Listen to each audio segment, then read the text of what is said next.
Angkatan Bersenjata Rusia merilis rekaman penembak jitu dari grup pasukan Vostok bekerja.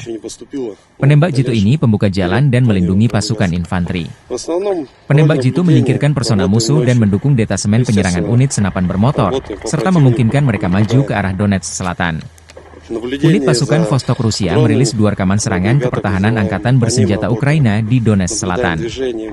Video dirilis relawan Timur Jauh Rusia 28 Januari 2025. Serangan artileri dari tentara pengawal ke-11 Angkatan Pertahanan Udara Rusia melakukan serangan terhadap target musuh di wilayah tanggung jawab kelompok Vostok di arah Donetsk Selatan.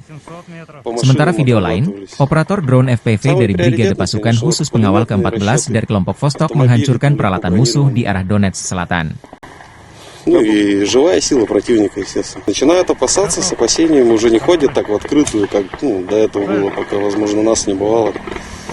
Были такие. Начинают бояться, конечно, тревога у них начинается сразу, когда мы работаем.